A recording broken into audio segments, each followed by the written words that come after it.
Orang bisa ngoceh sesukanya dengan ajaran sesukanya, tapi kuasa tidak bisa. Orang yang tidak punya kuasa berarti doktrinnya salah gitu ya. Maka saya selalu bilang, ya seperti tadi di sebelum materi kita bahas, ada pendeta tidak berani ngusir setan, malah takut nanti kalau ada serangan balik. Nah itu pendeta apa? Perlu dites. Berarti dia tidak punya kuasa melawan setan. Padahal nyebut Yahweh gitu. Dia nggak nyebut Allah, nyebut Yahweh. Yang umat Allah, pendeta Allah juga tidak bisa. Pendeta Yahweh juga sama ternyata. Jadi yang masalahnya di mana gitu loh. Oh, sama setan kok takut. Apalagi takut serangan balik seperti yang Bang Jim tadi saya ceritakan. Kenapa takut gitu? Berarti tidak beriman bahwa Tuhanmu itu menang. Berarti kita harus belajar atau menguji diri setidaknya. Kalau kamu takut diserang setan, berarti kamu mempercayai setan lebih berkuasa daripada Tuhanmu. Berarti kamu beriman kepada setan sebagai Tuhan. Nah, kan begitu. Wong setan lebih berkuasa. Makanya dulu ketika saya dianggap menyeret hamba Tuhan, oh berarti hamba Tuhan itu kalah dengan setan, kalah dengan santet. Jadi dia tidak suci. Hamba Tuhan itu kurang suci. Kalau dia bisa kena santet, ya kurang suci, itu harus ngaku salah, gitu aja. Kalau kita kena santet, ya ngaku salah saja. Jangan ngelas gitu. Berarti hidupmu ada yang kurang suci. Makanya kita kalau di tim-tim doa gitu ketahuan, kalau ada yang tidak suci, pasti KO, udah. Jangan ngeles, ngaku salah saja. Jadi dengan pengakuan salah kita disucikan. Ingat bahwa Yesaya 59:1, bukan tangan Tuhan tidak kurang panjang menolongmu, tangan Yehuwah ya. Bukannya tangan Yehuwah tidak kurang panjang untuk menolongmu, tapi yang menjadi pemisah antara Tuhanmu dan kamu itu adalah ya dosamu. Kalau kita takut diserang setan dengan santet, dengan ilmu macam-macam, berarti kan kita ada pemisahan dengan Tuhan. Berarti kita merasa Tuhan tidak bisa menolong. Faktanya Tuhan tidak mungkin tidak menolong, tidak mungkin itu. Kalau ada pemisahan, barulah terjadi kita nggak ditolong. Makanya ini yang jadi penting gitu. Dan pengalamannya Bang Jim yang ketakutan tadi itu bukan unik untuk Bang Jim saja. Semua tim itu juga ngalami. Jadi jangan merasa minder juga. Saya kalau bawa orang doa keliling atau doa lah gitu ya, cara El Sadik, banyak yang ketakutan itu sering memang. Mau kabur itu sering. Nggak jadi itu banyak. Ada beberapa orang yang minta didoakan, tiba-tiba nggak jadi loh. Kemarin yang terakhir mau didoakan, opnam dulu, nggak jadi. Jadi yang hari yang terakhir saya bilang itu ada pasien, nggak jadi itu.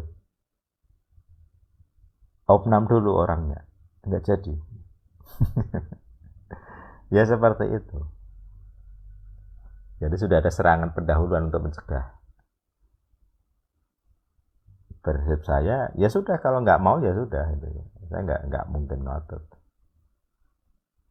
Makanya saya kurang senang sebenarnya kalau diminta mendoakannya, bukan anggota. Gitu. Saya harus menjelaskan banyak dalam waktu singkat.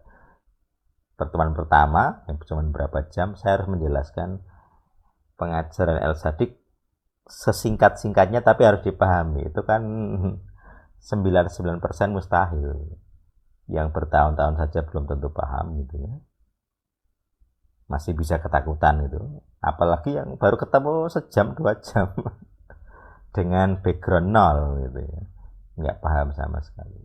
Makanya sistem pelayanan pemuritan ya, sistem pelayanan pelepasan di El Sadik sebenarnya itu untuk pemuritan, bukan untuk pengusiran yang insidental. Bisa, tetapi tidak memuaskan kalau yang insidental. Apalagi baru kenal gitu kan, mungkin dia juga nggak percaya. Sering saya selalu begitu dari orang-orang yang baru kenal. Apa iso gitu. Dulu yang di tentara yang di Magetan juga sama. Kalau bisa Mas tolong susuk saya dibuang. Kalimatnya begitu, kalau bisa. Begitu saya pandu cara El Sadik, ya keluar juga. Nggak pakai minyak, nggak pakai macam-macam, nggak pakai nyanyi-nyanyi. Cukup pengakuan dosa saja, selesai. Jadi konsepnya benar, ada kuasanya. Konsep pakai minyak urapan itu dobos gitu. Nggak gitu konsepnya. Apalagi jualan minyak urapan, wah itu bisnis saja. Pelayan pelepas itu murah, gratis. Bahkan sampai ada yang pasang tarif sekali sesi 500.000. Saya sih juga mau kalau seperti itu ya, banyak duit saya. Tapi kan banyak orang-orang yang dilayani itu orang-orang yang nggak punya duit ya. Stres, nggak punya uang, nggak bisa kerja. Gimana mau bisa bayar ya? Makanya pelayan pelepasan itu tidak boleh dikasih charge. Karena melayani orang-orang yang celaka, orang-orang yang nggak punya duit. Kalau dikasih minimal duitnya 500.000 itu pendoa apa ya, di gereja, salah satu gereja ya. Itu pendosa pendoanya itu. Minta uang malah. Nggak boleh minta uang pada orang yang nggak punya. Pelayanan itu harusnya apa? Sukarela uangnya. Dibayar atau tidak, pelayanannya sama-sama sungguh-sungguh gitu. Dan kenapa berbiaya mahal? Karena timnya banyak, harus ada tim nyanyi-nyanyi, tim doanya, doa puasa sebelumnya. Tapi tetap kalah gitu, tidak ada kuasanya, itu salah gitu. Nggak efisien. Sudah mahal, tidak ada kuasa, kan rugi, double-double ruginya. Doktrinnya salah, tidak ada kuasa. Gitu. Makanya ini yang jadi perlu kita perhatikan sebagai teguran gitu. Kita harus sungguh-sungguh memperhatikan gitu. Kalau sampai kita terjerat kepada ketakutan yang nggak wajar gitu, ya berarti kita salah gitu. Bagaimana saya bisa mengimani setan lebih berkuasa dari Tuhan saya? Begitu banyak ketakutan gitu, sampai orang nggak berani ikut pelayanan, apalagi pelepasan. Nanti takut, nanti anak saya kena, keluarga saya kena. Lah kok kamu takut? Kan nggak masuk akal. Berarti kamu nggak percaya Tuhanmu maha kuasa. Berarti kalau kamu takut diserang setan, berarti kan itu evaluasi bagi diri kita. Oh berarti saya belum sungguh-sungguh percaya. Kenapa saya belum sungguh-sungguh percaya?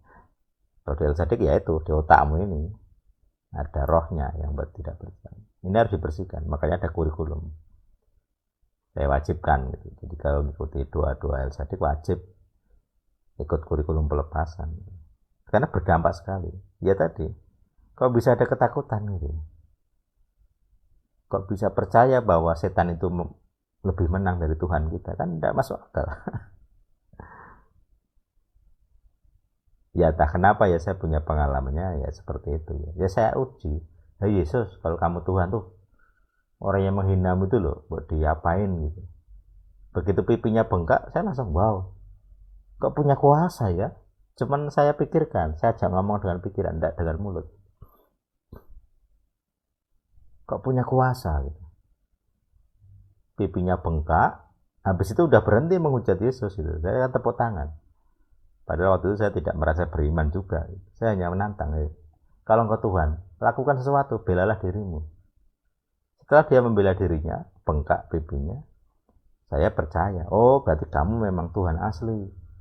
Ada kuasanya. Kamu nggak butuh bantuan manusia. Kalau umat Allah, mereka selalu minta bantuan manusia. Allah minta bantuan umatnya untuk menghukum musuh-musuhnya. Kita bukan umat Allah. Saya selalu begitu. Saya nggak mau ngoyo-ngoyo ngotot gitu. Biarkan Tuhannya Israel, Tuhan yang katanya asli itu untuk menunjukkan dirinya. Biarkan saja, saya pengen nonton. Kalau memang menang atas setan, ya saya pengen nonton. Coba, saya pengen tahu. Menang nggak melawan dukun-dukun santet misalnya. Menang nggak melawan kutuk? Kalau kalah, ya saya nggak sudi menyembah. Tuhannya kalah kok. Nah ini jadi pergumulan kita. Kalau kita bisa percaya bahwa setan lebih menang daripada Tuhan kita, iman kita yang jadi perlu evaluasi.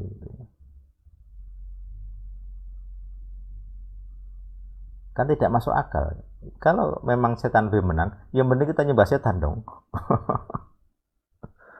Kan masuk akalnya gitu. Ngapain kita menyembah Tuhan yang kalah gitu? Kalau Yesus tidak menang atas dosa dan maut, ngapain saya percaya kepada dia kan? Kan begitu. Lawang dia kalah dengan dosa, kalah dengan maut, dia tidak bangkit. Ngapain saya percaya? Lah kalau dia bangkit kan saya harus pakai logika. Berarti dia menang. Siapa Tuhan yang bisa menang atas maut? Siapa coba? Tidak ada. Ilahan siapa yang menang? Nggak ada buktinya gitu. Makanya doktrin yang benar dibuktikan dengan iman yang kuat. Iman yang kuat hanya bisa terjadi kalau ada kuasa di dalam iman itu. Saya kalau nggak ditunjukkan teman saya yang menghina Yesus pipinya bengkak, nggak percaya saya. Saya waktu itu nggak pernah ke gereja, tidak pernah diajak juga dari kecil ya, dari SD itu saya nggak pernah ke gereja. Saya malah pernah diajak saudara ke masjid sholat. Mungkin dia pengen saya mualaf gitu. Saya nggak pernah ke gereja. Jadi label saya Kristen ya karena orang tua gitu. Nggak pernah ke gereja padahal juga. Kristen KTP, memang murni KTP-nya Kristen. Ke gereja nggak pernah saya. Ikut sekolah minggu nggak pernah. SMP ada persekutuan, ya ikut-ikut saja. Itu pun sesudah itu ya, peristiwa itu ya. Lihat teman saya menghina Yesus pipinya bengkak, terus saya baru mulai ada timbul kepercayaan. Oh, terbukti ya gitu. Makanya Dewa Sadik, kalau nggak ada kuasa ya bagi saya omdo, nggak sudi saya ikut Tuhanmu.